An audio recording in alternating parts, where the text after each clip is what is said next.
ਚਕਦੇ TV ਦੇਖ ਰਹੇ ਸਾਰੇ ਦਰਸ਼ਕਾਂ ਦਾ ਇੱਕ ਵਾਰੀ ਫਿਰ ਸਵਾਗਤ ਹੈ ਸਾਡੇ ਸ਼ੋਅ 1 ਆਵਰ ਦੇ ਵਿੱਚ। ਅਸੀਂ ਗੱਲਬਾਤ ਕਰ ਰਹੇ ਹਾਂ ਆਮ ਆਦਮੀ ਪਾਰਟੀ ਦੇ ਮੈਂਬਰ ਸਾਹਿਬਾਨ, ਮੈਂਬਰ ਤਾਂ ਨਹੀਂ ਕਹੂੰਗਾ ਜੀ, ਉਹਨਾਂ ਦੇ ਰਿਪਰੈਜ਼ੈਂਟੇਟਿਵ ਹੈਗੇ ਆ ਇੱਥੇ, ਵੋਲੰਟੀਅਰਸ ਕੰਮ ਕਰ ਰਹੇ ਆ। ਸਾਡੇ ਨਾਲ ਦਵਿੰਦਰ ਤੂਰ ਜੀ ਸੀਗੇ ਤੇ ਗੌਤਮ ਸੇਵਦਾ ਜੀ, ਪਰ ਦਵਿੰਦਰ ਤੂਰ ਜੀ ਦੀ ਜਗ੍ਹਾ ਹੁਣ ਸਾਡੇ ਨਾਲ ਅਵਨੀਸ਼ ਗੁਪਤਾ ਜੀ ਸਾਥ ਦੇ ਰਹੇ ਆ ਤੇ मैं उन्होंने बहुत बहुत वेलकम करदा साडे शो 1 आवर दे विच जी। अवनीश जी, गौतम जी बारे तो असीं जान लिया, हुण तुसीं अपने बारे सानूं प्लीज़ सानूं थोड़ा दसो। सबसे पहले सत श्री अकाल, नमस्कार सभी दर्शकों को। मैं अवनीश गुप्ता, ओरिजिनली मैं यूपी को बिलोंग करता हूँ। यूपी में एक टाउन है शाहजहाँपुर, वहाँ से बिलोंग करता हूँ।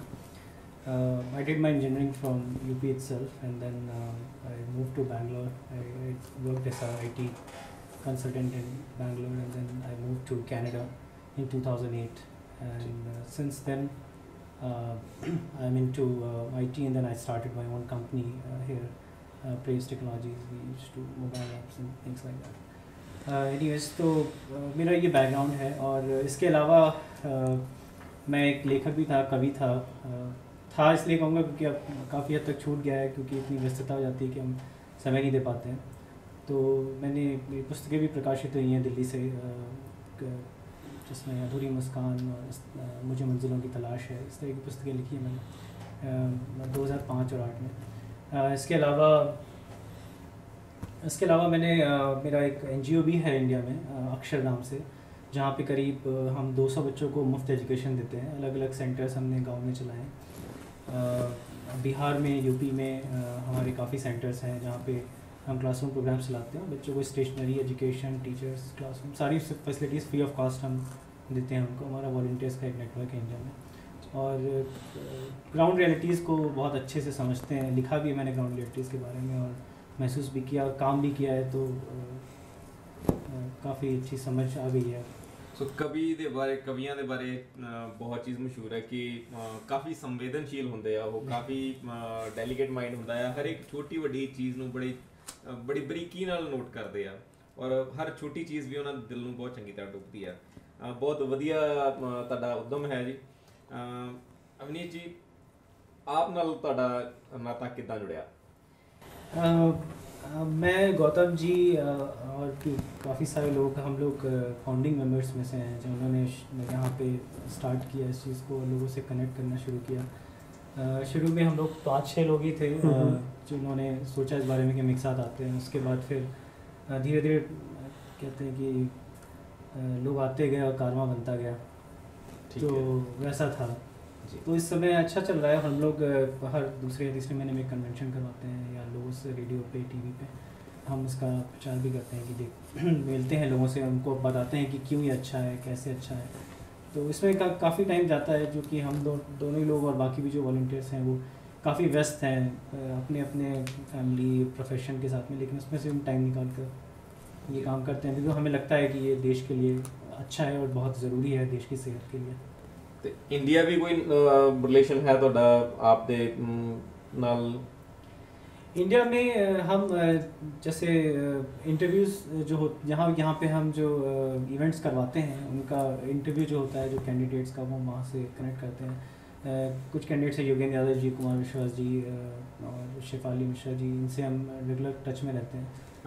ਅਸੀਂ ਗੱਲਬਾਤ ਕਰ ਰਹੇ ਸੀ ਕਿ ਤੁਹਾਡਾ जैसे ਤੁਸੀਂ ਗੱਲ ਕੀਤੀ ਕੁਮਾਰ ਵਿਸ਼ਵਾਸ ਜੀ ਦੀ, ਉਹਨਾਂ ਦੇ ਨਾਲ ਤੁਹਾਡੀ ਕਾਫੀ ਨੇੜਤਾ ਰਹੀ ਹੈ, ਉਹਦੇ ਬਾਰੇ ਵੀ ਸਾਡੇ ਦਰਸ਼ਕਾਂ ਨੂੰ ਜ਼ਰੂਰ ਦੱਸੋ। मेरी निकटता नहीं है, लेकिन मैं पर्सनली तो हम नहीं मिले हैं, लेकिन कुमार विश्वास जी कवि होने के नाते मैं उन्हें अपना गुरु मानता हूँ। ठीक है जी। हम कॉलेज के दिनों में भी उनकी कविताएं पढ़ा करते थे और काफ़ी शौकीन थे उनकी कविताओं के, हमें अच्छा लगता था। ठीक है। तो हमारा एक कवि और कवि का जो संबंध होता है वो मुझे काफ़ी जो है हमारा। ठीक है जी। सो ਹੁਣ ਆਪਾਂ ਚੱਲਦੇ ਹਾਂ ਅੱਜ ਦੇ ਮੁੱਦੇ ਵੱਲ, ਜਿਹੜਾ ਕਿ ਆਮ ਆਦਮੀ ਪਾਰਟੀ ਦਾ। ਤੁਸੀਂ ਦੱਸਿਆ ਕਿ ਤੁਸੀਂ ਯੂਪੀ ਤੋਂ ਹੋ ਤੇ ਯੂਪੀ ਇਸ ਟਾਈਮ ਗੜ ਬਣਿਆ ਹੋਇਆ ਹੈ ਪੂਰੀ ਰਾਜਨੀਤੀ ਦਾ, ਭਾਰਤ ਦੀ ਰਾਜਨੀਤੀ ਦਾ। हाँ, करीब 80 सीटें हैं लोकसभा की, और ऐसा कहा भी जाता रहा है पॉलिटिक्स में कि अगर आपने यूपी जीत लिया, जिसने यूपी जीत लिया उसने देश जीत लिया, ऐसा कहा जाता है क्योंकि काफ़ी सारी सीटें हैं तो काफ़ी इन्फ्लुएंस करता है वो पॉलिटिक्स को। और काफ़ी सारे प्राइम मिनिस्टर भी यूपी से ही रहे हैं। आई थिंक 70% प्राइम मिनिस्टर्स जो हैं वो इंडिया के कोई ना कोई उनका यूपी से कनेक्शन रहा है। तो डेफिनेटली ये इम्पैक्ट करेगा। और हमने कोशिश की है वहाँ के लोकल जितने भी एमपीज़ के इलेक्शन के लिए जो खड़े हुए हैं उनके साथ बात करते रहते हैं उनसे। लेकिन यूपी काफ़ी ज़्यादा जातिवाद और धर्म के पीछे काफ़ी बटा हुआ है, जिसमें काफ़ी सारे लोग हैं जो एक पर्टिकुलर कास्ट को वोट करते हैं या काफ़ी सारे लोग एक पर्टिकुलर रिलीजन को वोट करते हैं। सारे ही हैं यहाँ पे, तो मैं किसी एक को नहीं कहूँगा। तो उसमें लोगों की सोच को बदलना और गांव में जाकर सोच बदलना, that will take time. It's not that easy. It may be easier in the urban areas क्योंकि लोग कनेक्टेड हैं टीवी से, मीडिया से, बट यूपी की पॉपुलेशन करीब 20 करोड़ है और हर उस आदमी तक पहुंचना जो गांव में रहता है, इट्स वेरी वेरी डिफिकल्ट। सो जिद्दां ਪਹਿਲਾਂ ਸਾਡੀ ਗੱਲਬਾਤ ਹੋ ਰਹੀ ਸੀ ਟੂਰ ਸਾਹਿਬ ਦੇ ਨਾਲ ਕਿ ਗੌਤਮ ਜੀ ਨਾਲ ਵੀ ਉਹ ਸੇਮ ਗੱਲ ਹੋ ਰਹੀ ਸੀ ਕਿ ਜਿੱਦਾਂ ਖਾਪ ਪੰਚਾਇਤਾਂ ਬਣੀਆਂ ਹੋਈਆਂ, ਕੁਝ ਪਿੰਡਾਂ ਦੀਆਂ ਪੰਚਾਇਤਾਂ ਇਕੱਠੀਆਂ ਹੋ ਕੇ ਦੇ ਸੇ ਕਿ ਅਸੀਂ ਇਸ ਪਾਰਟੀ ਨੂੰ ਵੋਟ ਪਾਉਣੀ ਹੈ, ਤੇ ਉਹ ਮਾਹੌਲ यूपी ਦੇ ਵਿੱਚ ਵੀ ਇਦਾਂ ਹੈਗਾ ਜਾਂ?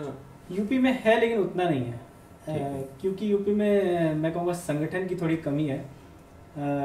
गांव के लेवल, अगर गांव के लेवल बात करें तो जैसे बीएसपी है, उसकी अच्छी पकड़ है गांव में, बहुजन समाजवादी पार्टी की, क्योंकि गांव में ज़्यादातर लोग उसको अपनी पार्टी जैसा मानते हैं। शहरों में जो मेरठ या इधर का इलाका है वहाँ पे समाजवादी पार्टी का काफ़ी जैसे कुछ पर्टिकुलर कास्ट हैं या कुछ ऐसा पर्टिकुलर उनका है कि उनका इंक्लिनेशन ज़्यादा है समाजवादी पर, सबके अपने अपने वोट बैंक बटे हुए हैं। ठीक है। नहीं जिद्दां तुसीं दस्सिया कि ज़्यादातर उत्थे जातिवाद दे उत्ते ज़्यादा पार्टीशन हैगा, सो पिंडां दे विच भी इदां ही सेम पार्टीशन हैगा, कह सकते हैं। हाँ है वो चीज़, वो खैर पूरे हिंदुस्तान में ही है, उसमें उसको डिनाई करना तो या लेकिन कुछ एरियाज जिद्दां कि पिछड़े हुए ਸਿੰਘ ਦਾ ਗੌਤਮ ਜੀ ਦੱਸਿਆ ਸੀਗਾ ਕਿ ਕਈ ਪਿੰਡ ਉੱਥੇ ਇਦਾਂ ਦੇ ਹੈਗੇ ਆ ਰਾਜਸਥਾਨ ਦੇ ਵਿੱਚ ਜਿੱਥੇ ਅਜੇ बेसिक फैसिलिटीज भी नहीं हैगियां। सो वो फिर इन्फ्लुएंस करते हैं जो भी वहाँ का जो लीडर है या जो भी वहाँ का जो भी बंदा नुमाइंदा है वहाँ का, उसको इन्फ्लुएंस करते हैं, उसमें कोई शक नहीं है। गौतम जी में क्वेश्चन मेरे ज़हन ਦੇ ਵਿੱਚ ਸੀਗਾ ਕਿ ਜਿਹੜੇ ਆਪਣੇ ਸਾਡੇ ਫਾਈਨੈਂਸ ਮਿਨਿਸਟਰ ਹੋਏ ਆ जसवंत सिंह जी, हाँ जी ठीक है, नाम लिया जसवंत सिंह जी फाइनेंस मिनिस्टर भी रहे हैं, डिफेंस मिनिस्टर भी रहे जी, ਤੇ ਉਹ ਰਾਜਸਥਾਨ ਨੂੰ ਬਿਲੋਂਗ ਕਰਦੇ ਆ। हाँ जी।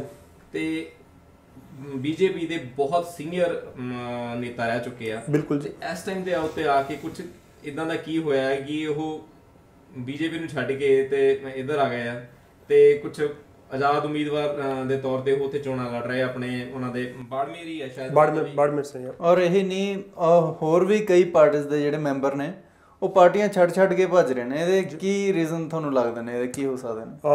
मैं इसमें लाइक ज़्यादा तो कुछ कहना नहीं चाहूँगा क्योंकि आई डोंट नो रियली कि वहाँ की हकीकत क्या है, बिकॉज हम यहाँ पे बैठे हैं वो वहाँ पे हैं। बट मैं इतना ज़रूर कहना चाहूँगा जसवंत सिंह जी, क्योंकि वो राजस्थान से हैं और वो बीजेपी के हनुमान कहे जाते थे। आपको याद होगा 2 साल पहले उन्होंने एक बुक लिखी थी, उसके अंदर उन्होंने पाकिस्तान का कुछ जिक्र किया था, उसमें भी काफ़ी सारा उनसे वो हुआ था, बाद में उन्होंने माफ़ी मांगी, ये किया, उनको फिर बीजेपी में शामिल किया गया। चक्कर ये है कि देखो अगर हम बात करें बीजेपी की 1 मिनट के लिए, बीजेपी को बनाने वाला और उस पार्टी को आगे लाने वाले हैं अटल बिहारी वाजपेयी और जसवंत सिंह जी और ऐसे ही 2-4 और आडवाणी जी और कुछ नेता। जब से मोदी साहब गुजरात से निकल के नेशनल लेवल पे आए हैं, इन्होंने सबको दरकिनार कर दिया और अंदरूनी हकीकत आई डो नॉट नो कि मैं अगेन वही कहना चाहता हूँ कि मुझे नहीं पता कि इसमें कितनी हकीकत है, लेकिन जिस तरह से न्यूज़ मिलती हैं, जिस तरह से हम पढ़ते हैं देखते हैं, उनके अकॉर्डिंग यही है कि जो भी उस ज़माने में, क्योंकि एक बार मुझे याद है कि जो कि बीजेपी की जो नेशनल असेंबली है, इससे मोदी साहब को बाहर निकाल दिया गया था कि आप जाइए, आपका काम नहीं है, आप गुजरात संभालिए। अभी चूँकि मोदी नेशनल लेवल पे आ गए, सारे लीडरशिप उनके हाथ में है, तो जो लोग उनको लगते थे कि ऐसे हैं तो शायद उन्होंने उनको दरकिनार किया हो, may be, I am not sure. ठीक है जी। एक होर चीज़ हैगी है कि जे ਅਸੀਂ ਕਾਂਗਰਸ ਵੱਲ ਦੇਖੀਏ ਉਹਨਾਂ ਕੋਲ ਇੱਕੋ ਹੀ ਚਿਹਰਾ ਆ ਰਾਹੁਲ ਗਾਂਧੀ ਜੀ, ਜੇ ਬੀਜੇਪੀ ਵੱਲ ਦੇਖੀਏ ਤੇ ਉਹਨਾਂ ਦੇ ਕੋਲ ਇੱਕੋ ਹੀ ਚਿਹਰਾ ਆ ਮੋਦੀ। ਤੁਸੀਂ ਅਗਰ ਅਸੀਂ ਆਮ ਆਦਮੀ ਪਾਰਟੀ ਦੀ ਗੱਲ ਕਰੀਏ, ਮੈਂ ਤਾਂ ਮੇਰੇ ਖਿਆਲ ਨਾਲ ਕਾਫੀ ਚਿਹਰਾ ਨਾਲ ਭਰੀ ਪਈ ਆ, ਲੇਕਿਨ ਇੱਕ ਚਿਹਰਾ ਉੱਭਰ ਕੇ ਸਾਹਮਣੇ ਆਉਂਦਾ ਪਿਆ ਅਰਵਿੰਦ ਕੇਜਰੀਵਾਲ ਜੀ। ਸੋ ਜੇ ਪਹਿਲਾਂ ਵੀ ਐਕਚੁਅਲੀ ਸਾਡਾ ਇਹ ਸੇਮ ਕੁਐਸਚਨ ਸੀਗਾ जो अवतार शेरगिल जी ते सनी खोसा जी आए थे। हाँ जी। ਉਹਨਾਂ ਨਾਲ ਵੀ ਮੈਂ ਇਹ ਡਿਸਕਸ ਕੀਤਾ ਸੀ ਕਿ ਜਿਹੜਾ ਇਹ ਅਗਰ ਅਸੀਂ ਹੁਣ ਪ੍ਰੈਜ਼ੈਂਟ ਕੱਲ ਨੂੰ ਪ੍ਰਾਈਮ ਮਿਨਿਸਟਰ ਦੀ ਜਿਹੜੀ ਚੋਣ ਹੈਗੀ ਆ, ਠੀਕ ਹੈ ਜੀ, ਉਹ ਤੁਸੀਂ ਕਿਸ ਬਿਹਾਫ ਤੇ ਕਰੋਗੇ ਕਿ ਕੌਣ ਪ੍ਰਾਈਮ ਮਿਨਿਸਟਰ ਬਣਦਾ? क्योंकि अरविंद जी कहते कि मैं तो नहीं बनना। ओके देखो अगेन ये बात ये रहती है जैसे आम आदमी पार्टी जो है वो निकल के आई है एक रिवॉल्यूशन से, राइट, एक जो रोड के ऊपर एक मतलब जो एक गुस्सा था पब्लिक का उससे निकल के आई है। अच्छा ये पॉलिटिक्स में आए हैं इसलिए ये नहीं आए हैं क्योंकि इनको राज करना है। एक्चुअली इनका मकसद ये था क्योंकि इन्होंने 2 साल पूरी मशक्कत की कि बाहर रह के कुछ चेंज हो सकता है लेकिन बाहर से चेंज नहीं हो सकता, इसलिए इन्होंने और कपिल सिब्बल साहब ने और कांग्रेस और बीजेपी दोनों ने इनको ललकारा कि अगर आप में हिम्मत है, अगर आप मादा रखते हो तो आप अंदर आके बात करो। तो ये अभी इस मोड में है कि ये पॉलिटिक्स के अंदर जा रहे हैं, राइट। यहाँ पे ये सवाल नहीं है कि कुमार विश्वास पीएम बनता है कि अरविंद केजरीवाल पीएम बनता है कि मनीष सिसोदिया बनता है कि योगेंद्र यादव बनता है, वो बात नहीं है। बात ये है कि इस सिस्टम को किस तरह से बदलना है। ये जो वंशवाद का, जातिवाद का, जिन चीज़ों पे कांग्रेस ने और बीजेपी ने आज तक राज किया है हिंदुस्तान पे, उन चीज़ों से परे हटके, उनसे थोड़ा सा एक कदम आगे जाके कि हम बात करें हिंदुस्तान की, हम बात करें यहाँ की गरीबी की, हम बात करें यहाँ के भ्रष्टाचार की, हम बात करें यहाँ की एजुकेशन सिस्टम की, हम बात करें यहाँ के हेल्थ केयर जो बेसिक फैसिलिटीज़ हैं। तो आम आदमी पार्टी है सर, इसका जो फोकस है वो ये नहीं है कि सत्ता लेके किसको क्या बनना है। इसका मेन फोकस है कि जो लोग इस सत्ता में, जैसे अरविंद जी ने अभी कल परसों कहा कि हम यहाँ पे जीतने के लिए नहीं है, हम यहाँ पे इन लोगों को हराने के लिए आए हैं। अदर वे में देखें तो बात तो वही होगी, लेकिन इन लोगों का मकसद ये कहता ही नहीं है कि कौन पीएम बनेगा, कौन सीएम बनेगा। मकसद ये है कि चेंजेस हो वहाँ पे। ਤੁਸੀਂ ऐड करना चाहोगे इस चीज़ में? नहीं, बिल्कुल सही कह रहे हैं गौतम जी। हमारा मकसद ये नहीं है कि हम सरकार बनाएं, हमारा मकसद ये है कि अच्छे लोग पार्लियामेंट में जाएं। जो क्रिमिनल्स हैं जो पार्लियामेंट में इतनी आसानी से चलाते सिर्फ इसलिए कि वो किसी पर्टिकुलर पार्टी को बिलोंग करते हैं, और आप अंधे होकर उस पार्टी को वोट कर देंगे, नहीं हम तो कांग्रेस के ही समर्थक हैं या बीजेपी के ही समर्थक हैं, ये गलत चीज़ है। हम अगर कैंडिडेट का क्रिमिनल बैकग्राउंड है या उसका रिपोर्ट अच्छा नहीं है या उसने कोई काम नहीं किया, why do are we electing that person? We should look at the candidate. तो अगर कैंडिडेट अच्छा है, अगर आपको लगता है अगर किसी जनता को लगता है कि उनका बीजेपी का कैंडिडेट अच्छा है, कांग्रेस कैंडिडेट, हम नहीं कह रहे कि आप उसे मत वोट दो, लेकिन आप ईमानदार आदमी को वोट दो। और आम आदमी पार्टी ईमानदार लोगों को लेकर आ रही है जिन्होंने अच्छा काम किया सोसाइटी के लिए, जो सोसाइटी के लिए ऑलरेडी डेडिकेटेड है, जो आरटीआई एक्टिविस्ट रहे हैं, राइट टू इन्फॉर्मेशन की लड़ाई लड़ी है जिन्होंने जो जैसे रचना ढींगरा है भोपाल से, उन्होंने भोपाल गैस ट्रेजिडी के विक्टिम्स के लिए काम किया। फुल्का जी हैं जिन्होंने केस लड़े हैं सिखों के लिए। तो ऐसे लोग जिन्होंने वाकई में अपनी ज़िंदगी दान करी है, ज़िंदगी के 15-20 साल दिए हैं, उन लोगों को आम आदमी पार्टी लेकर आई और उनको जो है अपना कैंडिडेट बनाया। तो ऐसे लोगों को वोट देना और ऐसे लोगों को पार्लियामेंट में होना चाहिए, ना कि ऐसे लोगों को जो सिर्फ पैसा या अपनी गुंडागर्दी या सिर्फ उनके जो क्योंकि पॉलिटिकल कनेक्शन है या किसी के लड़के हैं, भांजे हैं, भतीजे हैं, इस वजह से वो पार्लियामेंट में पहुंच जाए। ये नाइंसाफ़ी होगी डेमोक्रेसी के साथ। तो आम आदमी पार्टी का मकसद है कि अच्छे कैंडिडेट पार्लियामेंट में, ना कि हम जो है वो सरकार बनाएं या करें, वो एक सेकेंडरी गोल है। अगर हम सफिशिएंट नंबर पे पहुंच जाएंगे then we'll look at that making government also good. ਤੇ ਜੇ ਸਮੇਂ 'ਚ ਥੋੜਾ ਜਿਹਾ ਪਿੱਛੇ ਜਾਇਆ ਜਾਵੇ, ਇੱਕ ਬਹੁਤ ਤਕੜੀ ਉਮੀਦ ਜਾਗੀ ਸੀਗੀ ਐਂਟੀ ਕਰਪਸ਼ਨ ਜਿਹੜਾ ਮੂਵਮੈਂਟ ਚੱਲਿਆ ਸੀਗਾ, ਉਸ ਤੋਂ ਬਾਅਦ ਜਨ ਲੋਕਪਾਲ ਦੀ ਇੱਕ ਮੂਵਮੈਂਟ ਚੱਲੀ ਸੀ, ਤਾਂ ਕਿਵੇਂ ਜਨਤਾ ਵਿਸ਼ਵਾਸ ਕਰਦੀ ਹੈ ਜਾਂ ਕਿੱਦਾਂ ਜਨਤਾ ਦਾ ਵਿਸ਼ਵਾਸ ਟੁੱਟਿਆ कि अन्ना हज़ारे तो जब अरविंद केजरीवाल जी अलग हो गए? लोगों को एक धक्का लगा क्योंकि लोग दोनों को एक साथ देख रहे थे, एक ही मंच से दोनों ने शुरुआत की, तो इट वाज लाइक इनसेपरेबल कि दोनों एक ही चीज़ के चेहरे हैं। लेकिन at some point when things don't work out, you have to pick a way how you want to achieve that goal, right. तो जो गोल को अचीव करना है, गोल है हमारा करप्शन को ख़त्म करना। अगर वो धरने से, प्रदर्शन से, आंदोलन से नहीं हो रहा है और पॉलिटिक्स में एंटर होके हो रहा है, then we should go that way. हमने अगर आप देखें तो ऐसा नहीं कि हमने इंडिया अगेंस्ट करप्शन या जो भी मूवमेंट था उसने कोई कसर छोड़ी, 10-10 दिन तक धरने किए गए, अनशन किए गए, भूख हड़ताल की। We went to the extremes but still there was no end result. तो फिर डिसीजन ये लिया है कि हम पॉलिटिक्स में जाते हैं, ठीक है। अन्ना हज़ारे जी का क्या था कि since we are a movement and we want to remain a movement, तो which I personally don't find right now कि हम उसका जो एक्सट्रीम था वहाँ तक गए थे और फिर भी हमें हासिल नहीं हुआ, तो हमें उससे एक कदम आगे बढ़ के पॉलिटिक्स में जाना ही पड़ेगा। There is no other way right now. तो वो एक ही काम को करने के दो तरीके हैं, देखते हैं कौन सक्सेसफुल होता है। और इसमें मैं एक बात मैं इसमें ऐड करना चाहूँगा। देखो वो चाहते सभी यही थे, राइट। उन्होंने 2 साल तक इसमें खूब काम किया।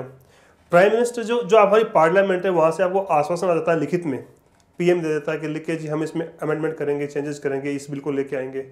अच्छा, वो लोग कुछ करना नहीं चाहते, एक्चुअली विल की कमी है। और उन लोगों ने कहा कि देखो हम कर रहे हैं, ये कर रहे हैं, वो कर रहे हैं। 2 साल तक इन्होंने वेट किया। जब कुछ भी नहीं हुआ तो अरविंद ने एक ही बात कही, अगर कहीं पे गंदगी है, अगर कहीं कीचड़ है, तो आप कीचड़ को किनारे पे रह के साफ नहीं कर सकते भाई साहब। अगर आपको कीचड़ साफ करना है तो आपको खुद को मेला होना पड़ेगा, उसके अंदर जाना पड़ेगा। This is what they did, like जो दिल्ली में उन्होंने प्रूव किया कि वो सिस्टम के अंदर गए, अंदर जाके देखा कि ये चीज़ें इस तरह से हैं, और वो जो भी काम किया वो आपके सामने सारा का सारा। एक एग्जांपल दूंगा मैं, जैसे आपके घर के बाहर कूड़ा पड़ा हुआ है, ठीक है, और आप जो कूड़ा साफ करने वाला आता है उससे 1 दिन कहते हो, 2 दिन कहते हो, हाथ जोड़ते हो, पैर पड़ लेते हो, भाई कूड़ा साफ कर दो, भाई कूड़ा साफ कर दो, वो नहीं सुनता है तो आपको फिर झाड़ू उठा के कूड़ा साफ करना पड़ेगा खुद से। तो Arvind did the same thing, instead of pleading they did enough of pleading and then say okay fine, बहुत हो गई, अब हमने बहुत जी हुजूरी कर ली, हाथ जोड़ लिया, अब नहीं हो रहा है, अब हम खुद ही कूड़ा साफ कर लेंगे, then we got a simple झाड़ू। क्योंकि काफ़ी ज़्यादा घट चांसेस ने कि मेजोरिटी जिहड़ी है, क्योंकि जिन्ने सर्वे होए या फिर एक ਇਹੋ ਜਿਹਾ तबका जिहड़ा मेजोरिटी रखदा वोटिंग दी, एक मेजर जिहड़ा अपना तबका वर्ग है, हाँ जी, ਤੇ ਉਹ ਇਸ ਚੀਜ਼ 'ਚ ਹਿੱਸਾ ਲੈ ਰਿਹਾ, ਪਰ ਉੱਥੇ ਤੱਕ ਜੇ ਸਹੀ ਮੈਸੇਜ ਨਹੀਂ ਜਾ ਸਕੂਗਾ ਤਾਂ ਉਸ ਤੋਂ ਬਾਅਦ ਕੀ ਹੈ ਸਿਸਟਮ। ਕਿਉਂਕਿ ਜਸਟਿਸ ਸਿਸਟਮ ਜਿਹੜਾ ਇੰਡੀਆ ਦਾ, ਉਹਦੇ 'ਚ ਜਿਹੜੀ ਖਾਮੀਆਂ ਉਹ ਘੱਟ ਹੈ ਪਰ ਦੇਰੀਆਂ ਜ਼ਿਆਦਾ, ਤਾਂ ਉਹਨੂੰ ਤੁਸੀਂ ਕਿੱਦਾਂ ਸੋਚਿਆ ਕਿ ਦੂਰ ਕਰਨਾ। ਕਿਉਂਕਿ ਜੇ ਆ ਜਾਂਦੇ ਹੋ मेजोरिटी 'ਚ जी बिल्कुल, ਤਾਂ ਕੀ ਅਸੀਂ ਐਕਸਪੈਕਟ ਕਰ ਸਕਦੇ ਹਾਂ। देखो मैं आपको एग्जांपल देना चाहूँगा इसका। जिस वक्त चलो दिल्ली में इनकी सरकार गिर गई क्योंकि इनके पास में एनएफ, देखो सभी लोग पूछते हैं कि आपने रिजाइन क्यों दिया दिल्ली से, उसका मैं आपको आंसर देता हूँ। इनके पास में 28 MLAs थे, इन लोगों ने जल लोकपाल बिल पास करना था, उसके लिए इनको 36 MLA चाहिए थे उसको साइन करने के लिए, ठीक है जी। तो ये क्या चाहते थे, जल लोकपाल क्या है एक्चुअली, वो एक कानून है, वो एक ऐसा कानून है जो कि वो हर एक आदमी को सजा देगा जो भी करप्शन करेगा। कांग्रेस और बीजेपी दोनों नहीं चाहते क्योंकि इनके 30-40% जो कैंडिडेट हैं वो खुद इसके अंदर आरोपी हैं, ठीक है जी। तो होता क्या है कि उससे पहले जब ये गवर्नमेंट में आए, उन्होंने क्या कहा कि जी जो जो जो लेट्स से रेप के केस हैं उनके लिए आप अलग से कोर्ट बनाइए, उनके लिए आप हाई ट्रैक जो कोर्ट्स हैं उनको बनाइए, ताकि और उसकी एक सीमा निर्धारित कीजिए कि 3 महीने में उसका फैसला होना ही होना है। ऐसे जो छोटे क्रिमिनल है या जो बड़े क्राइम्स है तो उनको सेपरेट करके, उनको डिवाइड करके, और हिंदुस्तान में इतने सारे लॉयर बैठे हुए हैं जिनके पास में नौकरी नहीं है, उनको नौकरी पे लगाओ और ब्रांचेज खोलो, उसको डाइवर्सिफाई करो ताकि लोगों को मतलब न्याय मिले। आपने देखा होगा कि हिंदुस्तान में कितने सारे ऐसे लोग हैं जो कि मतलब उनको 30 या 40 साल की उम्र में कोई केस लगा, अभी वो मुक गए, वो खत्म भी हो गए लेकिन वो केस अभी तक खत्म नहीं हुआ। कितने सारे ऐसे लोग होते हैं जो कि जेल में बैठे होते हैं 10-10 साल तक, लेकिन उन्होंने जब रिजल्ट आता है 10 साल बाद में तो उन्होंने तो वो कन्विक्शन किया ही नहीं, वो तो उसमें अपराधी है ही नहीं, लेकिन फिर भी उन्होंने 10 साल की सज़ा काटी है। तो कहने का मतलब क्या है कि ये लोग आके वहाँ पे जो भी कानून में जो अमेंडमेंट्स जो करनी है वो करके उनको इम्प्लीमेंट करने वाले हैं। हिंदुस्तान में सर कानूनों की कोई कमी नहीं है, वहाँ पे अंग्रेजों ने इस कंट्री को रूल किया, अंग्रेजों ने हिंदुस्तान को रूल किया। आज आप यहाँ की हालत देख लीजिए और आज आप वहाँ की हालत देख लीजिए, कानून यहाँ के भी वैसे ही हैं, कानून वहाँ के भी ऐसे ही हैं, सिर्फ बात है इम्प्लीमेंटेशन की, वहाँ पे वो इम्प्लीमेंट नहीं होते। क्योंकि मेजोरिटी ना मिलन करके एक जन लोकपाल जिहड़ा नहीं बनया जी, मतलब जिहड़ी कि दिल्ली 'ਚ ਅਸੀਂ ਸਾਨੂੰ ਦੇਖਣ ਨੂੰ ਮਿਲਿਆ, बिल्कुल। पर जे यही दोबारा देखने ਨੂੰ मिलूगा, मेजोरिटी नहीं मिली और सरकार द्वारा गिर रही है, पर एक कद तक ਚੱਲੂਗਾ कि जनता का विश्वास नहीं टुटूगा इस चीज़ ਨਾਲ। जिवें ਹੁਣ ਦਿੱਲੀ 'ਚ मेरे ख्याल तो काफ़ी लोगों ਨੂੰ ਧੱਕਾ ਲੱਗਿਆ इस चीज़ ਨਾਲ। आप ये देखिए कि विद इन 3 मंथ्स, जैसे पार्टी का 2 अक्टूबर को उन्होंने पार्टी अनाउंस की और दिसंबर तक 3 महीने के अंदर 28 सीटें मिल गई, जबकि सिर्फ 3 महीने का एफर्ट था। और लास्ट तक जो ओपिनियन पोल्स थे वो 3 सीटें 4 सीटें ही दे रहे थे, ग्राउंड रियलिटी कुछ और ही थी। और लास्ट में इन्होंने कुछ फॉल्स एलिगेशन, अफवाहें फैलाना, अफवाहों का बाजार भी करके स्टिंग ऑपरेशन ये वो which was all false, right. तो उसमें भी कुछ वोटर्स थे तो getting a majority is not difficult, I think. When you can do such a big thing in just 3 months of time, तो getting a majority won't be difficult. That's what I think. And if people genuinely think कि हमें एक level तक पहुंचना है या हमें ये एंटी करप्शन चाहिए, तो लोग वोट देंगे, मेरा ये मानना है, और ये सिचुएशन बार बार नहीं आएगी। और दूसरा बात मैं उसमें कुछ ऐड करना चाहूँगा। देखो वो वाकई सैड था, लाइक वो that was really sad, and Arvind ने खुद ने उसके लिए माफ़ी मांगी कि जो हमने किया वो गलत किया, लेकिन जो हो गया वो हो गया। तो देखिए ये नई पार्टी है और हम सभी लोग, जैसे मान लो कि एक बच्चा है स्कूल जाता है या मैं कॉलेज जाता हूँ या हम सभी ज़िंदगी में लर्न करते हैं। They are also in learning stage, right. तो वो जब along with the time they are learning at the same time. हम और अरविंद और ये पार्टी कोई भी ये नहीं चाहता कि हिंदुस्तान का नुकसान हो। किसी ने पूछा, अरविंद ने अभी थोड़े दिन पहले कहा वाराणसी में कि 2 साल बाद में ये इलेक्शन फिर होने वाले हैं। उसने ऐसा इसलिए कहा कि गवर्नमेंट इस तरह की बनने वाली है कि वो 2 साल बाद गिर जाएगी। किसी ने पूछा कि जी आप तो ये देश के लिए बहुत नुकसान कर रहे हो, कि अगर एक बार जब चुनाव होता है देश के अंदर तो देश कितना पीछे चला जाता है, कितना उसमें खर्चा आता है। तो उन्होंने कैलकुलेट किया कि 5,000 करोड़ का खर्चा आता है एक बार जब देश में इलेक्शन होता है, तो 5,000 करोड़ का। अगर हम देखें पिछले 10 साल में यूपीए के राज में जो घोटाले हैं वो हजारों करोड़ पे गए हैं। एक एक घोटाला जो है वो 100, 200, 500 करोड़ का हुआ है। तो अगर हम उस पैसे को देखें और 5,000 करोड़ को देखें तो आप खुद समझ सकते हैं कि कौन सी चीज़ ज़्यादा इंपॉर्टेंट है। क्योंकि ਜਿਹੜਾ VOTING ਇੰਡੀਆ ਦੀ ਡੈਮੋਕ੍ਰੇਸੀ ਹੈ ਕਾਫੀ ਜ਼ਿਆਦਾ ਬੜੀ ਹੈ ਜੀ, ਔਰ ਜਦ ਵੀ VOTING ਹੁੰਦੀ ਆ ਇਹ ਕਾਫੀ ਤਕੜਾ ਖਰਚਾ ਜਿਹੜਾ ਉਹ ਨਾਲ ਤਿਆਰ ਹੁੰਦਾ। ਸਾਰੇ ਜਿਹੜੇ ਸਰਕਾਰੀ ਮੁਲਾਜ਼ਮ ਨੇ ਜੀ ਉਹਨਾਂ ਦੀ ਡਿਊਟੀਆਂ ਲੱਗਦੀਆਂ। ਬਿਲਕੁਲ ਜੀ। ਔਰ ਇਹ ਚੀਜ਼ ਜਿਹੜੀ ਆ ਸਭ ਦਾ ਟਾਈਮ ਨਾਲੇ ਪੈਸਾ ਕਾਫੀ ਚੀਜ਼ਾਂ ਜਿਹੜੀਆਂ ਖਰਾਬ ਹੁੰਦੀਆਂ। बिल्कुल जी, आप सही कर रहे हो। लेकिन देखो आप 5 या 6,000 करोड़ रुपए खर्च करके एक बार गवर्नमेंट चुनाव कराती है, 5 साल में वो चुनाव होते हैं, लेकिन जब इनके करप्शंस को अपन देखते हैं, जो कॉमनवेल्थ घोटाला हुआ, जो कोलगेट घोटाला हुआ, जो कोल स्कीम जो हुआ, जो T2G हुआ, उनके अंदर सर हजारों करोड़ रुपीज़ का जो घोटाला हुआ, उसके सामने ये पैसा कुछ भी नहीं है। दूसरी बात, हिंदुस्तान की जनता या हिंदुस्तान अभी इन घोटालों को और इस करप्शन को अफोर्ड नहीं कर सकता। हम एक चुनाव अफोर्ड कर सकते हैं, अभी दिल्ली में दोबारा चुनाव होएगा इस चुनाव के बाद में। अभी कांग्रेस और बीजेपी दोनों भाग रहे हैं चुनाव से बचने के लिए, क्योंकि इनको मालूम है कि अभी चुनाव होगा तो आम आदमी पार्टी जो है वो मेजोरिटी में आने वाली है। लेकिन वो चुनाव हिंदुस्तान की और दिल्ली की जनता के लिए बहुत ज़रूरी है, क्योंकि वो चुनाव होगा, वो चुनाव ये तय करेगा कि हाँ इस पार्टी को ये बहुमत मिलना चाहिए। अगर इस पार्टी को आप पूर्ण बहुमत देते हो, लेट्स से कि 36 सीट्स आती हैं, इसके एमएलए इतने होते हैं, and let's see the results. ਔਰ ਇੱਕ ਹੋਰ ਸਵਾਲ ਜਿਹੜਾ ਮੇਰੇ ਦਿਮਾਗ 'ਚ ਆਉਂਦਾ, ਹਾਂਜੀ, ਕਿ ਆਮ ਆਦਮੀ ਪਾਰਟੀ ਨੂੰ ਲੋਕ ਬਹੁਤ ਜ਼ਿਆਦਾ ਪਿਆਰ ਤਾਂ ਕਰਦੇ ਕਿਉਂਕਿ ਇਸ ਸਾਰੇ ਜਿਹੜੇ ਉਹ ਨੇ ਸਾਫ਼ ਚਰਿੱਤਰ ਵਾਲੇ, ਸਾਫ਼ ਇੱਕ ਛਵੀ ਵਾਲੇ ਬੰਦੇ ਨੇ जी। ਪਰ ਜਿਹੜੇ ਨਸਲਵਾਦੀ ਟਿੱਪਣੀਆਂ ਦੇ ਵਿੱਚ ਆਮ ਆਦਮੀ ਪਾਰਟੀ ਦੇ ਇੱਕ ਕੈਂਡੀਡੇਟ ਦਾ ਵੀ ਨਾਮ ਆਇਆ जी, ਤੇ ਉਸ ਬਾਰੇ ਜ਼ਰੂਰ ਮੈਂ ਚਾਹੂੰਗਾ ਕਿ ਤੁਸੀਂ ਦਰਸ਼ਕਾਂ ਨੂੰ ਦੱਸੋ ਕਿ ਕੀ ਗੱਲ ਹੋਈ ਸਾਰੀ ਇਹ। मैं इसमें कहना चाहूँगा कि मुझे बहुत ज़्यादा नॉलेज नहीं है उस चीज़ के बारे में, पहली बात। दूसरी बात, अगर हम गौर से देखें तो नक्सली कौन है? वो हिंदुस्तान के ही बंदे हैं। वो लोग हैं जो जंगलों में रहते हैं, जो छत्तीसगढ़ या जो भी वो इलाका है वहाँ का उसमें जो रहते हैं। अच्छा, ये जो पॉलिटिशियंस हैं और ब्यूरोक्रेट्स हैं, इन्होंने मिल के उनकी ज़मीनें हथिया ली, उनके रिसोर्सेज सारे ले लिए, उन्होंने हाथ जोड़े, इनका ये गिड़गिड़ाया कि यार हमको कुछ तो दे दो, तुम सब कुछ ले गए। तो सर जी, नक्सलवाद को शुरू करने वाले, नक्सलवाद को पैदा करने वाले हम ही हैं, हमारे पॉलिटिशियंस हैं, हमारी राजनीति है, उनकी घटिया पॉलिटिक्स, उनकी घटिया जो एक किसी पर्टिकुलर फॉर्म को फ़ायदा पहुंचाने की जो बात है, उनकी वजह से नक्सल की क्या चाहते हैं? वो चाहते हैं जी जंगल जो हैं उनको आप इस तरह तबाह मत करो, जो नेचुरल रिसोर्सेज हैं उनको आप एक तरीके से यूज़ करो, जो हमारे गांव हैं, हमारे बच्चे हैं, हमारा भी अधिकार बनता है, हम भी हिंदुस्तान के वासी हैं, हमको भी एजुकेशन मिलनी चाहिए, सारी चीज़ें मिलनी चाहिए। और नक्सली क्या मांग करते हैं?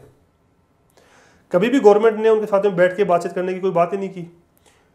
उनके पास में फोर्सेज भेजते हैं, ये करते हैं। तो सर जी देखो, मैं ये मानता हूँ कि किसी भी जंग का समाधान जो है, चाहे वो जंग आदमी और हस्बैंड वाइफ की हो, चाहे वो भाई भाई की हो, चाहे वो 2 कौमों की हो, चाहे वो 2 कंट्रियों की हो, चाहे 2 समुदायों की हो, जंग का जो लास्ट जो फैसला होता है वो कभी तलवार से या हथियार से नहीं हो सकता, वो कलम से ही हो सकता है। ये लोग ये चाहते हैं, आम आदमी पार्टी ये चाहती है कि कैसे भी उनसे बातचीत करके और क्योंकि ये हिंदुस्तान की बहुत बड़ी समस्या है नक्सलवाद, और ये बढ़ता ही जा रहा है। तो ये चाहते हैं मेरे हिसाब से कि वहाँ पे उन लोगों को प्रॉपर एजुकेशन दे, प्रॉपर मैसेज दे कि भाई आप भी हमारे भाई हो, हम भी आपके भाई हैं, आओ साथ मिलके हम आगे बढ़ते हैं, क्यों आपने ये रास्ता पकड़ा हुआ है? ਕੀ ਕਹਿਣਾ ਚਾਹੋਗੇ अवनीश जी इस बारे? नहीं, मैं सहमत हूँ इनसे। नक्सलवाद कोई ऐसी चीज़ नहीं है कि एक दिन में आ गई। जब काफ़ी समय तक कोई विकास नहीं हुआ वहाँ पर, एजुकेशन नहीं थी, लोगों के पास स्वास्थ्य की सेवाएं नहीं थी, और उसके बाद पुलिस का जो एट्रॉसिटी थी वो बढ़ती चली जा रही थी, तो लोगों ने एक स्टैंड लिया उसके अगेंस्ट, और कुछ लोगों ने फोर्स बना ली अपनी अंदर ही अंदर, जिसको काफ़ी जगहों से फंडिंग हुई और चीज़ें हुई। तो there was a reason behind it. We have to look at the root of the problem, है ना। हम क्या करते हैं ना, हम प्रॉब्लम को लड़ के सॉल्व करना चाहते हैं, है ना। अगर वहाँ पे स्वास्थ्य सेवाएं होंगी, वहाँ पे स्कूल होंगे, वहाँ पे एयरपोर्ट होगा, वहाँ पे फैसिलिटीज़ होंगी, रोड इंफ्रास्ट्रक्चर होगा, वहाँ तक जाने के लिए आर्मी के पास ही रोड नहीं है ना। आर्मी का ट्रक ही वहाँ नहीं जा पाता है जंगल में जहाँ पे वो रहते हैं, तो उनके पास और चीज़ें कहाँ से आएंगी। तो ये कुछ बेसिक क्वेश्चंस हैं जिनको हमें डेवलपमेंट के थ्रू जो सॉल्व किया जा सकते हैं। ਅਵਨੀਸ਼ ਜੀ, ਇੱਕ ਹੋਰ ਜਿਹੜਾ ਪੁਆਇੰਟ ਹੈਗਾ ਇੱਥੇ, ਇੱਕ ਜਾਤੀਵਾਦ ਦੇ ਨਾਂ ਤੇ ਇੱਕ ਰੀਸੈਂਟਲੀ ਆਮ ਆਦਮੀ ਪਾਰਟੀ ਦੇ ਉਮੀਦਵਾਰ ਦਾ ਬਿਆਨ ਆਇਆ ਕਿ ਜਿਹੜਾ ਕਿ ਬਾਕੀ ਉਮੀਦਵਾਰਾਂ ਦੇ ਬਾਕੀ ਜਿਹੜੇ ਪਾਰਟੀਆਂ ਉਹਨਾਂ ਦੇ ਉਮੀਦਵਾਰਾਂ ਦੇ ਨਾਲ ਕਾਫੀ ਮੇਲ ਉਹਨੂੰ ਤੁਲਨਾ ਕੀਤੀ ਜਾ ਰਹੀ ਹੈ, ਦੋਨਾਂ ਦੇ ਆਪਸ ਦੇ ਵਿੱਚ ਕਾਫੀ ਕੰਪੇਅਰ ਕੀਤਾ ਜਾ ਰਿਹਾ। ਤੁਸੀਂ ਇਸ ਬਾਰੇ ਕੀ ਕਹਿਣਾ ਚਾਹੋਗੇ? जो आपका क्वेश्चन है वो उसका मैं देख रहा था, वो काफ़ी हॉट टॉपिक है इस समय कि कुछ लीडर्स के स्टेटमेंट गलत आ जाते हैं जी। तो कभी इसके दो चीज़ें होती हैं। एक तो हम किसी भी बात को जो कहा जाता है तो हम उसके दूसरे तरीके से देखते हैं उसको कहा किसी और सेंस में गया, और उसका जो है ना, आप अगर इतना लंबा सेंटेंस का आप इसमें से इतनी बात निकाल लें और सिर्फ इतनी बात पे फोकस करें तो उसका मतलब कुछ और हो जाता है ना। और मैं कभी भी जानता हूँ कि कैसे मतलब का बेमतलब किया जा सकता है ना। तो एक तो वो चीज़ हो गई कि कहना कुछ और चाह रहे होंगे और गलती से उनके मुंह से कुछ निकल गया, उसको पकड़ के मीडिया ने हाइप कर दिया, पहली चीज़ थी हो गई। और फिर भी अगर किसी का सेंस बनता भी, अगर कोई ऐसा कह रहा है तो पार्टी उसके साथ नहीं है, मतलब पार्टी स्टेटमेंट को सपोर्ट नहीं करती है। पार्टी सपोर्ट करती है कि हम सारे लोग एक हैं, और कोई भी किसी भी इस तरह का कोई स्टेटमेंट आता है जिसमें एक पर्टिकुलर कम्युनिटी या एक पर्टिकुलर कास्ट या एक पर्टिकुलर चीज़ या किसी अमीर या गरीब या किसी चीज़ के ऊपर कहा गया है, तो that is not party line. और लोग इंडिविजुअल्स भी हैं ना, हर आदमी पार्टी का मेंबर तो है ही, साथ में उसकी इंडिविजुअलिटी भी है। कभी कभी ज़रूरी नहीं कि वो हमेशा पार्टी से सिंक होकर ही बात कर रहा है, कभी कभी वो उसकी खुद की सोच है, पर्सनल सोच है उसकी, जो पार्टी के ऊपर हावी हो जाती है या मीडिया में उस तरह की चीज़ आ जाती है, तो उसको हमें पार्टी की चीज़ नहीं माननी चाहिए। पार्टी उसकी एक अलग विचारधारा है, उसको हमें इंडिविजुअल से कनेक्ट नहीं करना चाहिए। अगर कोई ऐसा बोल भी देता है तो पार्टी उसके लिए अपोलोजाइज़ करती है हमेशा, तो उस अपोलॉजी को देखना चाहिए, ना कि उस चीज़ का बवाल बनाना चाहिए कि नहीं। जब स्टेटमेंट आ जाता है कि हाँ ख़त्म तो ख़त्म। फिर गौतम जी, तुसी की कहना चाहोगे? मैं इतना कहना चाहूँगा, देखो जो गलत है वो गलत है। अगर उन्होंने ऐसा कुछ कहा है तो उसको पार्टी कंडेम करती है, और पार्टी के बड़े लीडरशिप ने उसके लिए कहा कि उसको नहीं बोलना चाहिए था उस तरह का, और may be in the future she can come in the front end से सॉरी अबाउट दैट, राइट। क्योंकि जो आम आदमी पार्टी है, देखो अगर हमको यही करना था तो ये करने में तो कसर बीजेपी और कांग्रेस ने कभी छोड़ी नहीं। वो धर्म की राजनीति, ठीक है, वो गरीबों अमरों की राजनीति, वो छोटे बड़ों की राजनीति, वो तो वो कर ही रहे हैं। हम किस लिए यहाँ पे एग्जिस्टेंस में, हम इसलिए यहाँ पे हैं, आम आदमी पार्टी इसलिए है क्योंकि हम कहते हैं कि हम किसी धर्म की, जाति की, किसी स्टेट की, काले की, गोरे की, हम वो राजनीति नहीं कर रहे हैं। हम बात कर रहे हैं मुद्दों की, हम बात कर रहे हैं भ्रष्टाचार की, ठीक है जी, हम बात कर रहे हैं इक्वल राइट्स की, हम बात कर रहे हैं इंडिया के फंडामेंटल ग्रोथ की। तो आम आदमी पार्टी का जो मेन मैसेज है वो ये है, हम किसी भी कम्युनिटी या किसी भी जात को प्रोत्साहित नहीं करते किसी भी तरह से। ਕਿਉਂਕਿ ਪਹਿਲਾਂ ਵੀ ਇੱਕ ਰੈਵੋਲੂਸ਼ਨ ਜਿਹੜਾ ਤੁਹਾਨੂੰ ਪਤਾ ਹੋਊਗਾ ਜੇਪੀ ਜੀ ਨੇ ਚਲਾਇਆ ਸੀ ਜੀ, ਔਰ ਪੂਰੇ ਦੇਸ਼ ਦੇ ਵਿੱਚ ਬਹੁਤ ਹੀ ਜ਼ਿਆਦਾ ਤਕੜਾ ਅਸਰ ਇਹਦਾ ਦੇਖਣ ਨੂੰ ਮਿਲਿਆ ਸੀ। ਬਿਲਕੁਲ। ਪਰ ਅੱਜ ਜੇ ਉਹਨਾਂ ਲੀਡਰਸ ਨੂੰ ਦੇਖੀਏ ਜਿਹੜੇ ਜੇਪੀ ਦੇ ਨਾਲ ਸੀਗੇ, ਤਾਂ ਲੀਡਰਸ਼ਿਪ ਦੀ ਕਮੀ ਦੇ ਕਾਰਨ ਉਹ ਸਾਰੇ ਭਟਕ ਚੁੱਕੇ ਨੇ ਜੀ, ਔਰ ਮੇਰੇ ਖਿਆਲ ਤੋਂ ਕੁਝ ਜ਼ਿਆਦਾ ਫਰਕ ਨਹੀਂ ਰਹਿ ਗਿਆ ਇਹ ਪੁਰਾਣੀਆਂ ਜਿਹੜੀ ਰਵਾਇਤੀ ਪਾਰਟੀਆਂ ਚੱਲਦੀਆਂ ਆ ਰਹੀਆਂ ਸੀ ਔਰ ਉਹਨਾਂ ਦੀ ਵਿਚਾਰਧਾਰਾ ਦੇ ਵਿੱਚ। ਬਿਲਕੁਲ। ਤਾਂ ਇਹੋ ਜਿਹੀਆਂ ਜਿਹੜੀਆਂ ਚੀਜ਼ਾਂ ਨੇ ਅੱਗੇ ਜਾ ਕੇ ਜੇ ਕਿਤੇ ਲੀਡਰਸ਼ਿਪ ਦੀ ਘਾਟ ਹੁੰਦੀ ਹੈ, ਖੁਦਾ ਨਾ ਖਾਸਤਾ ਮਤਲਬ ਕਦੇ ਇਹੋ ਜਿਹਾ ਹੋਵੇ ਜੀ, ਤਾਂ ਕੀ ਕਹਿ ਸਕਦੇ ਹੋ ਤੁਸੀਂ ਇਸ ਬਾਰੇ ਕਿ उस वेले लोगों का की रिएक्शन होगा? देवेंद्र जी, थैंक यू वेरी मच, आपने ये बहुत वैलिड क्वेश्चन पूछा। इस क्वेश्चन के देखो दो पहलू हैं। जेपी साहब का आंदोलन हुआ और बहुत ज़बरदस्त आंदोलन हुआ। उस आंदोलन में सोनिया गांधी जो है वो अमेठी से हारी थी, सॉरी इंदिरा गांधी जो है वो अमेठी से आ रही थी और बहुत बड़ा परिवर्तन हुआ था। द थिंग इज कि जब भी कोई बड़ा पॉलिटिकल एक मूवमेंट चलता है किसी भी कंट्री में और उससे बाद में एक पार्टी निकल के आती है, जब तक उस पार्टी की प्रॉपर फाउंडेशन नहीं होती ना तब तक वो आगे नहीं चल सकती। अब जेपी जी के साथ में क्या हुआ कि वो बेचारे मतलब अनफॉर्चुनेटली वो खुद बहुत लंबे समय तक उसमें रह नहीं पाए, वो खुद जिंदा ही नहीं बचे, राइट। एंड उसके बाद में जो कुछ लोग थे जो कि उसके मेन जो पिलर्स थे, they were not the way he was thinking, right. तो उन्होंने बाहर निकल के, जैसे जितने भी यादव आए बाद में, आप उन्हीं की बात कर रहे हैं शायद, बिल्कुल ठीक है जी। तो उन्होंने आके और जो उन्होंने किया वो सभी के सामने है।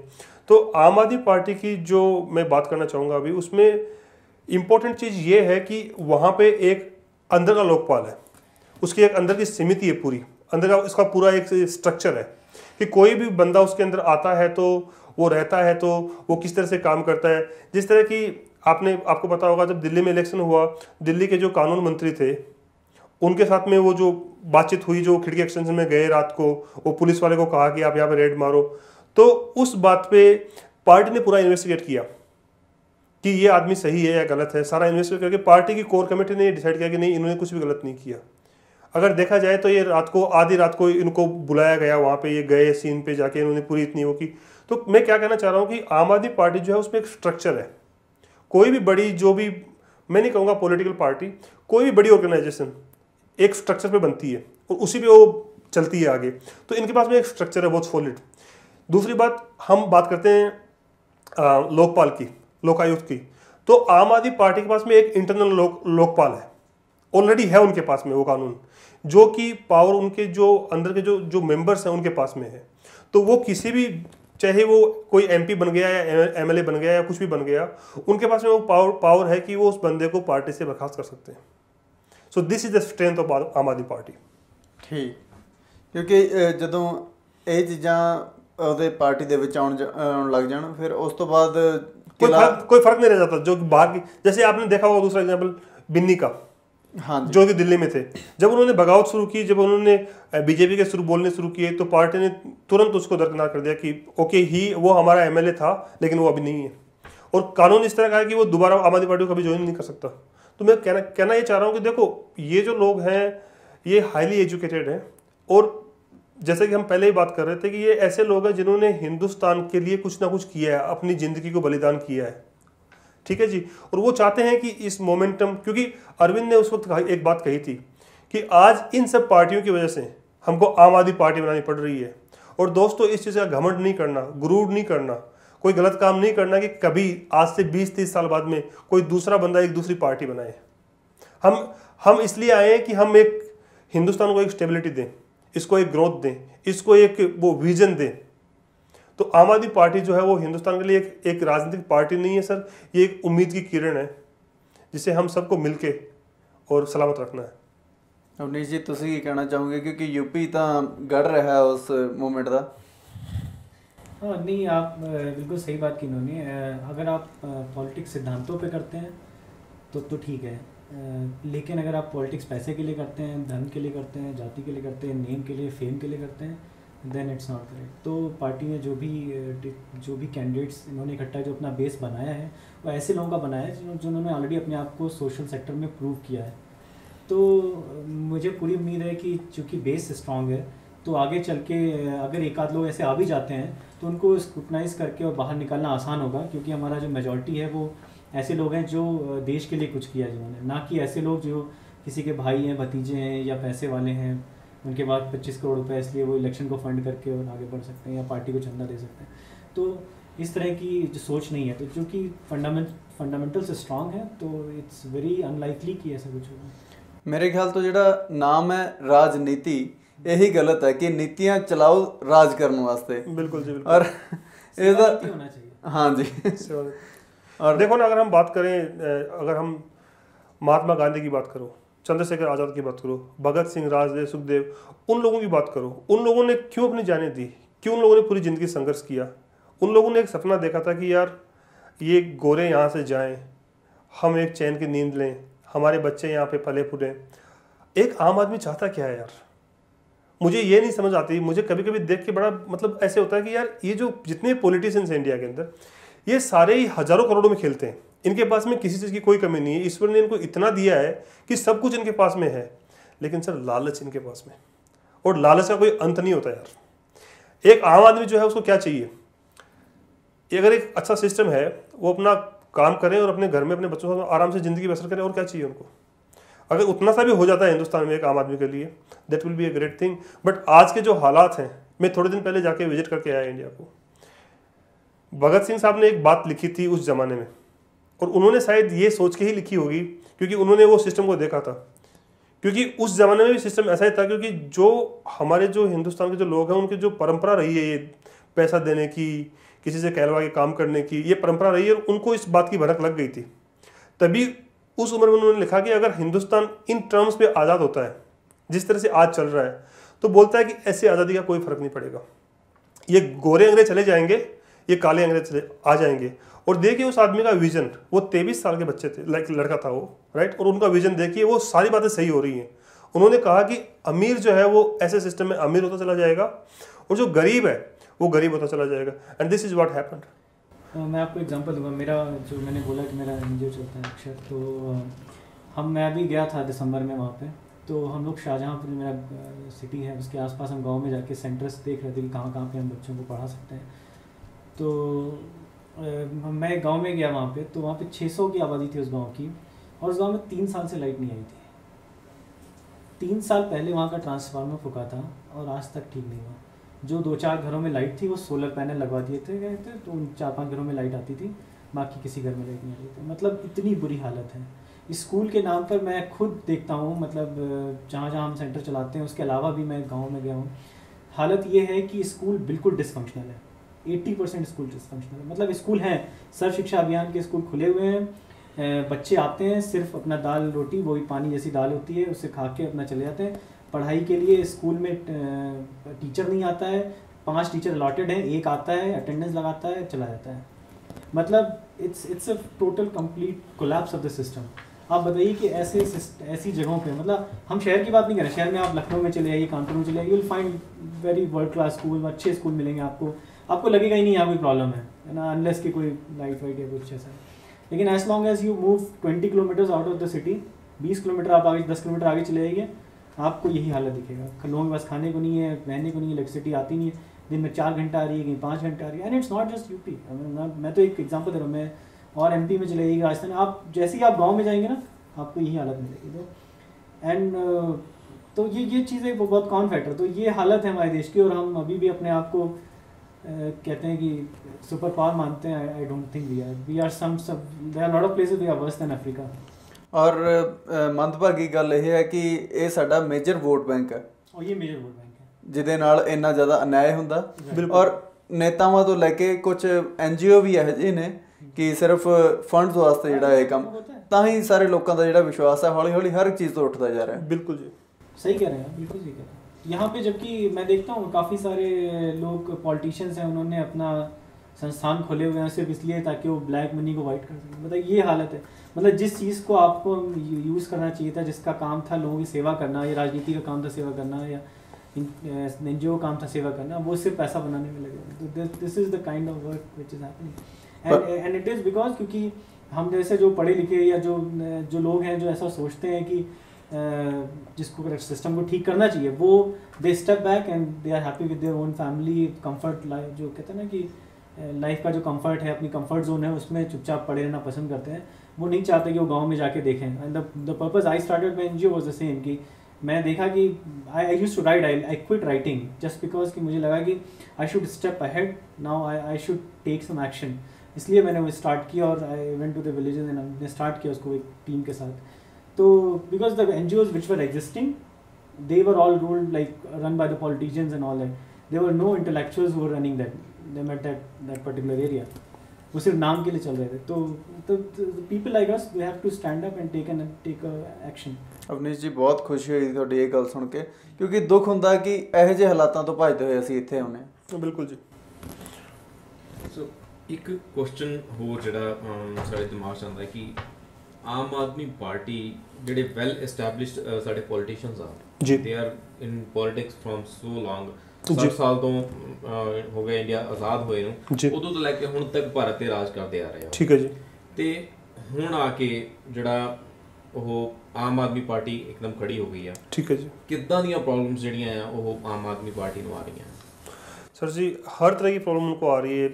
आप फाइनेंशियली ले लिए, उनके पास में बहुत ज़्यादा लोग नहीं है, कनेक्शंस नहीं है, उनको पता नहीं है सिस्टम का किस तरह से सिस्टम काम करता है। इसमें मैं थोड़ा सा स्टेप बैक जाना चाहूँगा, एक बार मैं इससे थोड़ा सा अलग बोलना चाहूँगा। 80s के अंदर पॉलिटिशियंस हुआ करते थे, और जब उनको चीज़ें समझ में आने लगे कि इस तरह से हम पैसा बना सकते थे, ये कर सकते थे, सारे नहीं कुछ लोग, राइट, तो उन लोगों ने क्या किया कि जो भी उस इलाके के जो गुंडे होते थे या जो बदमाश होते थे उनको कुछ पैसे दे के और उनसे वो वोटिंग का काम करवाते थे, लाइक कि वोटों को खरीदना, दारू बांटना, पैसे बांटना, ये सारा काम 10 एक साल ये काम चला, 90s आ गया। तो वो जो भी वहाँ के जो क्रिमिनल्स थे उनको ये बात समझ में आने लगी धीरे धीरे कि यार काम तो सारा हम करते हैं और फ़ायदा सारा नेताजी लेते हैं, नाम भी इनका हो रहा है, पैसा भी इनके पास में आ रहा है। तो धीरे धीरे क्या हुआ, वो नेताजी वहाँ से चलते बने और वो जो क्रिमिनल्स जो जिन्होंने सिस्टम को चलाया हुआ था, दे बिकेम पॉलिटिशियंस। ठीक है।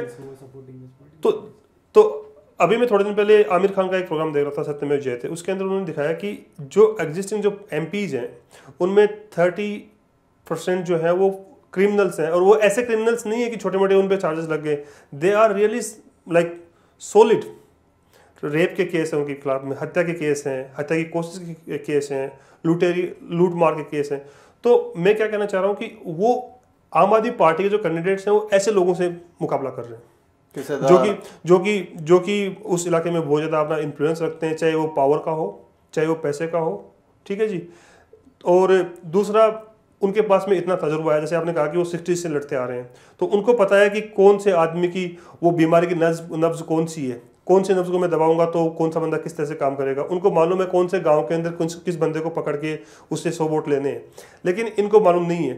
लेकिन मैं एक बात को हमेशा मानता हूँ कि जो सच्चाई होती है ना उसकी जीत होती है, और जो सच्चाई होती है वो छुप नहीं सकती। तो आम आदमी पार्टी के जो वॉलंटियर्स हैं सर, वो डोर टू डोर जाते हैं, लोगों से बात करते हैं और उनको वो मैसेज देना चाहते हैं। सेकंड से मैं इसमें ऐड करना चाहूँगा कि हिंदुस्तान की जो पॉपुलेशन है उसका जो 40% जो हिस्सा है वो है young blood. They are may be somewhere less than 30 years और 35 ईयर्स। और जो वोटर्स हैं उनका भी यही हाल है कि जो ज़्यादा वोटर्स हैं वो यंग ब्लड है, वो सारे एजुकेटेड लोग हैं, वो समझते हैं अपना अच्छा और अपना बुरा। वो चाहते हैं अभी कि यार हम हमारी सरकार बनाएं। दिल्ली में अगर हम देखें तो ये जो चौंकाने वाले जो रिजल्ट्स थे ये इसीलिए आए क्योंकि दिल्ली में इस बार 4 लाख नए वोटर जुड़े। दिल्ली में ज़्यादातर जो वोटर थे उनमें से 40% जो वोटर थे वो ये यंग लड़के लड़कियां थी। तो मैं ये कहना चाह रहा हूँ कि देखो बहुत मुश्किल है वो जो इस्टेब्लिश जो पॉलिटिशियंस हैं जिनके पास में सारा कुछ है उनके सामने मुकाबला करने का। लेकिन एक फ़र्क है यहाँ पे, वो राजनीति करते हैं अपने स्वार्थ के लिए, वो राजनीति करते हैं गंदी वाली राजनीति। वो लोगों को बहकाते हैं, झूठे वादे करते हैं, उनके साथ में जाते हैं। ये बात कर रहे हैं स्वराज की, ये बात कर रहे हैं करप्शन फ्री इंडिया की, ये बात कर रहे हैं इंडिया के रियल डेवलपमेंट की, ये बात कर रहे हैं सच्चाई की। तो मुझे ये लगता है कि चाहे वो कुछ भी हो, रावण भी बहुत बड़ा था, उसके पास बहुत पावर था। जो राम जी थे उनके पास में कुछ भी नहीं था, वो जंगल में ऐसे ही घूम रहे थे, लेकिन वो सच्चाई थी वहाँ पे। जब देखो आप इतिहास उठा के देख लो किसी भी कंट्री का, किसी भी रिलीजन का, राइट, अच्छाई पे बुराई पे अच्छाई की हमेशा जीत हुई है। अगर हम बात करें गुरु गोविंद साहब की, तो आपने पता ही जो उन्होंने औरंगजेब के खिलाफ किया। तो कहने का मतलब चाहे कितनी भी बड़ी विरासत हो, चाहे कितने भी पावरफुल लोग हो, जब सच्चाई से उनका मुकाबला होता है तो सच्चाई की जीत वहाँ पे होती है। गौतम जी, ਇੱਥੇ ਗੁਰੂ ਗੋਬਿੰਦ ਸਿੰਘ ਜੀ ਦਾ ਨਾਮ ਆਇਆ, ਔਰੰਗਜ਼ੇਬ ਦਾ ਨਾਮ ਆਇਆ, ਰਾਮ ਜੀ ਦਾ ਨਾਮ ਆਇਆ, ਰਾਵਣ ਦਾ ਨਾਮ ਆਇਆ, ਆਪ ਪਾਰਟੀ ਦਾ ਨਾਮ ਆਇਆ। कुछ ਉਹਨਾਂ ਦੇ ਵੀ ਨਾਮ ਲੈਣੇ ਚਾਹੋਗੇ ਜਿਹੜੇ दूसरे पार्टी ਦੇ ਨੇ, ਜਿਹੜੇ 30% ਦੇ ਵਿੱਚ ਆਉਂਦੇ ਨੇ? सारे आते हैं सर जितनी जो एग्जिस्टेंस में है। आप मुझे एक सिंगल पार्टी का एक सिंगल बंदा बता दीजिए जो ऑनेस्टी के साथ में जिसने राजनीति की हो। ऐसी बात नहीं है कि नहीं है, बहुत कम। देखो फर्क इस चीज़ में है, ऐसा नहीं है कि हिंदुस्तान के अंदर सारे लोग करप्ट हैं। अभी मैं थोड़े दिन पहले इंडिया गया, मुझे कुछ काम करवाना था, मैं वो काम कराने के लिए 10 दिन घूमता रहा। ठीक है जी, इसलिए मेरे पास में सारे डॉक्यूमेंटेशन सही है, जो चीज़ें रिक्वायर्ड है ऑफिसर्स हैं वो सारी चीज़ें मेरे पास सही हैं। क्या मिसिंग है कि उनको 5,000 रुपये अंडर टेबल चाहिए। अभी यहाँ पे मेरी नीयत तो ठीक है, मेरे कागज़ भी सारे सही हैं, सारा कुछ मेरे पास सही है, लेकिन मेरे को तो वापस आना है अगले दिन, मेरी फ्लाइट है, अगर मैं वो काम नहीं करूँगा तो मेरा वो काम नहीं होगा, तो मैं क्या करूँगा ऐसे हालात में। समझदारी इसी में है कि भाई 5,000 उसको दे दो, अपना काम करवा लो। तो इंडिया में जो 90% जो लोग हैं वो करप्ट इसलिए हैं क्योंकि मजबूरी में उनको करप्ट बना दिया है। वो होना नहीं चाहते करप्ट, लेकिन मजबूरी में बना दिया। ये पार्टी यही बता रही है कि वो मजबूरी जो है ना, जो इन पॉलिटिशियन से 50 साल तक की है, उस मजबूरी को हमको हटाना है। ਚਲੋ ਜੀ, ਅਸੀਂ ਜ਼ਰੂਰ ਚਾਹਾਂਗੇ ਕਿ ਇਹ ਚੀਜ਼ਾਂ ਜਿਹੜੀਆਂ ਨੇ ਅਮਲ 'ਚ ਆਉਣ, ਔਰ ਖੁਦ ਜਾ ਕੇ ਜਦੋਂ ਵੀ ਅਸੀਂ ਭਾਰਤ ਜਾਈਏ ਵਾਪਸ, ਉੱਥੇ ਸੁੱਖ ਚੈਨ ਔਰ ਆਰਾਮ ਨਾਲ ਆਜ਼ਾਦੀ ਦੇ ਵਿੱਚ ਸਾਹ ਲਈਏ। ਬਿਲकुल जी। ਤੇ ਹੋਰ ਦਰਸ਼ਕਾਂ ਨੂੰ ਕੀ ਤੁਸੀਂ ਸੰਦੇਸ਼ ਦੇਣਾ ਚਾਹੋਗੇ? सभी दर्शकों को मेरा संदेश आम आदमी पार्टी कैलगरी टीम की तरफ से यही है कि आपके जितने भी रिलेटिव्स हैं, दोस्त हैं, जितने भी लोग हैं, उनको जिस तरह की भी आप मैसेज देना चाहते हैं कि ये आम आदमी पार्टी है, इसको आप वोट दीजिए, इनको जिताइए आप। और मैं इसलिए नहीं कहना चाहता क्योंकि देखो, कांग्रेस को, बीजेपी को या अकाली जो भी हैं उनको हम देते आ रहे हैं, उन्होंने जो हमारे स्टेट का या हमारे देश का जो हाल किया वो आपके सामने है। एक मौका इनको मिलना चाहिए, एक मौका इनका बनता है। दूसरी बात, आम आदमी पार्टी जो है ये एक ऐसी पार्टी नहीं जिसको बड़ी बड़ी कंपनी जो है वो फंड करती हैं, इधर से पैसा आ गया, उधर से पैसा आ गया। हमको फंड्स की बहुत ज़्यादा ज़रूरत है। आप अगर एलिजिबल हो फंड देने के लिए, अगर आप इंडियन सिटीजन हो, तो आप खुद आम आदमी पार्टी को www.aamadmiparty.org पे जाके डोनेट कर सकते हैं। और अगर आप अदर केस, दूसरे केस में आप अपने जो फ्रेंड्स हैं, फैमिलीज हैं बैक इन इंडिया, उनको आप इंक्रीज कर सकते हैं, मोटिवेट कर सकते हैं कि जी आप इस पार्टी को थोड़ा फंड भी दीजिए, और तन मन धन से जैसे भी आप इसकी हेल्प कर सकते हो कीजिए प्लीज़। मैं यही कहना चाहूँगा पूरे सारे दर्शकों से। धन्यवाद जी। अवनीश जी, तुसी कुछ कहना चाहोगे इस बारे? बिल्कुल सेम मैसेज है हमारा भी। ज़्यादा से ज़्यादा लोग तक ये बात पहुँचाएँ कि आम आदमी पार्टी एक ऐसी पार्टी है जो करप्शन के ख़िलाफ़ है, जो हमारा आज का सेट ट्रेंड है अभी तक की जो पॉलिटिक्स का, उसको ब्रेक करने के लिए बनी है। और इसमें जोश है, नयापन है और एक नई सोच है जिसको सहारा मिलना बहुत ज़रूरी है। आप जितने भी लोगों से कह सकते हैं, अपने दोस्तों से, मित्रों से, रिश्तेदारों से उनसे बात करें, उन्हें मोटिवेट करें कि वो आम आदमी पार्टी के लिए वोट करें। और इसके अलावा अगर आपके कुछ रिसोर्सेज हैं, आपके पास जगह है, आपके पास कुछ स्पेयर लैपटॉप्स हैं, या कोई ऐसी आपके पास स्किल है जिससे आप मदद कर सकते हैं, definitely those are all things are welcome. अगर आप पैसे से करना चाहते हैं तो आप पार्टी की वेबसाइट पर जाकर डोनेट कर सकते हैं। इसके अलावा भी काफ़ी सारे वेज़ हैं, जैसे आप वॉलंटियर करना चाहते हैं या कोई और भी तरीका आपको नया लगता है, you can share it with us, with your friends और the local party members, and it will be taken into consideration. मैं एक बात और कहना चाहूँगा जी, हमको वॉलंटियर्स की बहुत ज़्यादा ज़रूरत है कि जो भी भाई बंधु वॉलंटियरिंग करना चाहता है यहाँ पे कैलगरी में, तो वो हमसे संपर्क कर सकता है। मेरा नाम है गौतम सेवदा, मेरा नंबर है 5879995968 एंड मैं अवनीश गुप्ता, मेरा नंबर है 4034620868। आप कभी मुझे कॉल कर सकते हैं। हम लोग आपकी मदद और yeah, we are welcome, you know, like we need your help, in simple words, we need your help, yeah।